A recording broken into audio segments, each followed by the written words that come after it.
Olá, boa noite pessoal, tudo bem com vocês?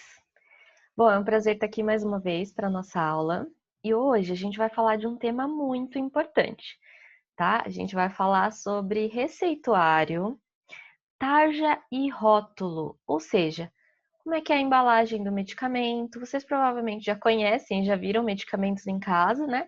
Mas é importante vocês entenderem as partes técnicas, alguns detalhes que precisam ter e que são é, basicamente leis, né? E também a gente vai falar muito sobre receituário, que é uma parte muito importante.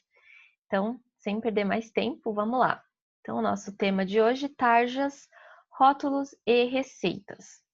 No final, a gente vai falar um pouquinho também sobre a portaria 344, que é a portaria que rege tudo isso, mas fica para o final, vocês vão entender.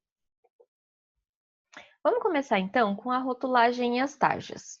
Por que é legal a gente começar por esse tema? Porque para a gente entender as receitas, é importante a gente ter entendido primeiro as tarjas. Então, por isso que eu começo com esse tema específico com vocês.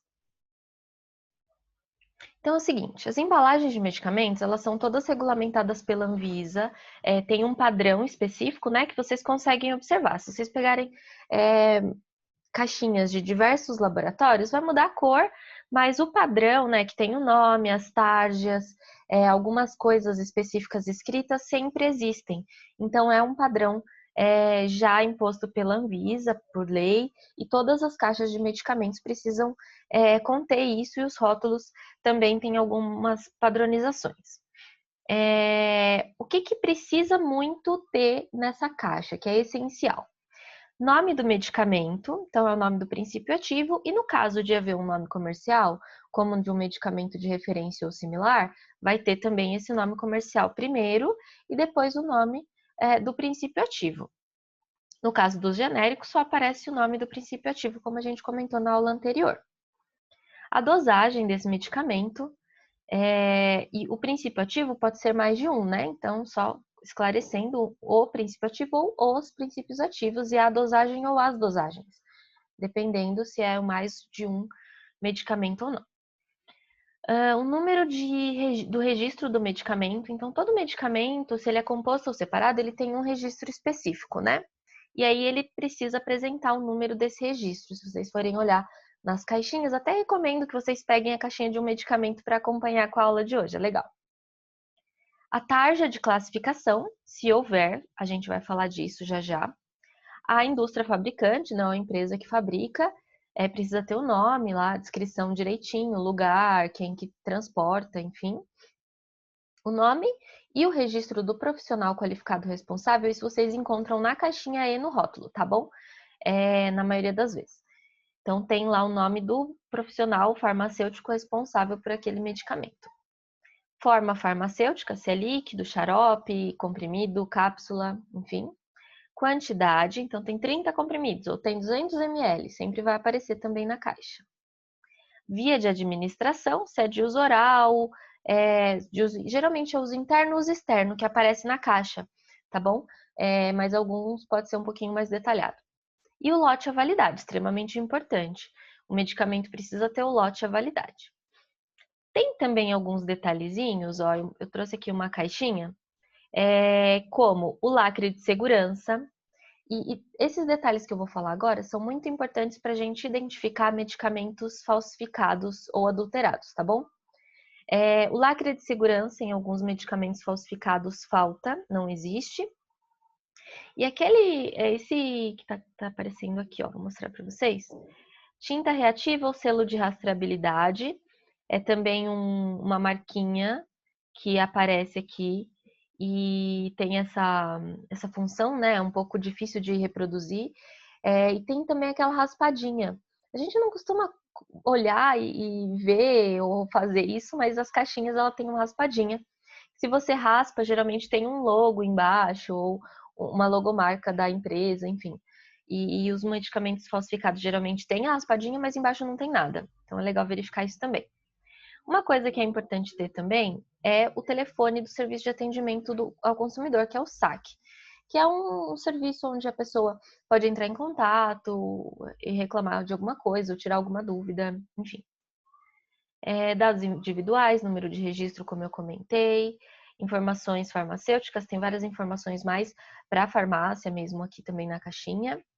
E os outros eu já comentei com vocês, né? A tarja se existir. E para farmácias de manipulação, geralmente eles não têm uma caixinha, né? O medicamento vem só no vidro. Então todas as informações precisam estar no rótulo. Esse aqui é um exemplo de farmácia homeopática, mas as farmácias de manipulação no geral, sendo homeopática ou alopática, ou os dois, elas geralmente seguem uma linha muito parecida. Precisa do nome do estabelecimento, né? Do lugar que fabricou, com CNPJ, essas informações básicas. O farmacêutico responsável também, o nome do medicamento, o que é a formulação, se é mais de um também precisa conter todos, com as dosagens, tudo direitinho. A forma farmacêutica, né, se é xarope, se é líquido, de uso oral ou de uso externo, que é a via de administração. A data da manipulação, quando ele foi feito, e a validade e o lote. Às vezes, em farmácias de manipulação não tem lote, porque geralmente ele é feito para cada paciente, né? Então, pode ser que não exista o lote, por isso a data de fabricação daquele medicamento específico para uma pessoa e a data de validade.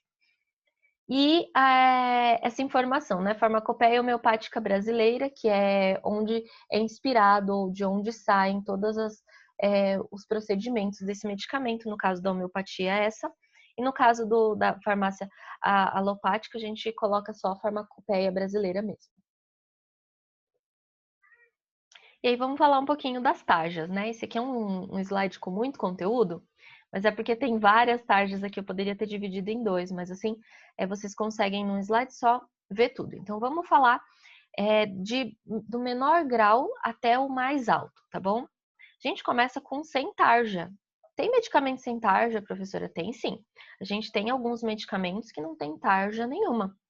Vocês podem observar que na caixinha não tem nenhuma tarjinha, nem amarela, nem vermelha, nem preta, nada. São medicamentos livres, eles podem ser comprados livremente na farmácia. Geralmente são aqueles que eu comentei com vocês, são os OTCs. Ficam até para fora do balcão, né? Podem ser comprados sem receita. Tem um grau de risco para a saúde muito baixo, um grau de toxicidade muito baixo também. Então, são medicamentos geralmente utilizados para combater coisas do dia a dia, como azia, má digestão, algum resfriado, micose, essas coisas mais básicas, tá? Claro que é importante sempre consultar o médico ou falar com o farmacêutico, no caso de comprar uma medicação, para pegar algumas orientações, mas esses medicamentos podem ser comprados aí livremente. Ok, temos o sem tarja. Agora o próximo é o tarja amarela. Representa os medicamentos genéricos. A tarja amarela, ela é diferenciada porque ela pode aparecer num medicamento sem tarja, ou ela pode aparecer num medicamento de tarja preta. Vai aparecer a tarja preta e a amarelinha de genérico. Mesma coisa com as de tarja vermelha. Vai aparecer a tarja vermelha e a tarja amarelinha do genérico. Vocês vão ver algumas imagens já já. Então, a tarja amarela, ela só tem essa função de mostrar que é um medicamento genérico. Tarja vermelha simples. As tarjas vermelhas a gente tem dois tipos diferenciados. Vamos lá. Primeiro, tarja vermelha simples. É um grupo de medicamentos vendidos sob prescrição médica, ou seja, precisa de uma receita, mas não necessariamente. As pessoas conseguem comprar sem a receita, porque a receita ela não é retida, tá? Mas esse medicamento ele já pode causar, tem mais algumas contraindicações, pode causar algum efeito nocivo, então é importante consultar o farmacêutico na hora da compra. E esses medicamentos sempre estão atrás do balcão, por isso é importante pedir lá com o balconista ou com o farmacêutico. A tarja vermelha vem com a impressão escrita venda sob prescrição médica. Essa que vem escrito só isso, venda sob prescrição médica, é a tarja vermelha simples, tá bom? A gente vai ver algumas fotos aqui, eu já vou mostrar aqui o sem tarja, que eu tenho a Neosaldina, sem tarja. É um exemplo, tem vários, tá?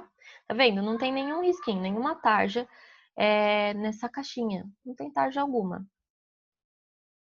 O cetoconazol, ele também é um medicamento sem tarja, mas olha só, tem a amarelinha que é de genérico, porque esse é um medicamento genérico. E nesse caso aqui, ó, é o de tarja vermelha simples, só que ele também é genérico, por isso ele tem as duas tarjinhas aí para vocês. Ok, vamos voltar aqui então para a gente continuar.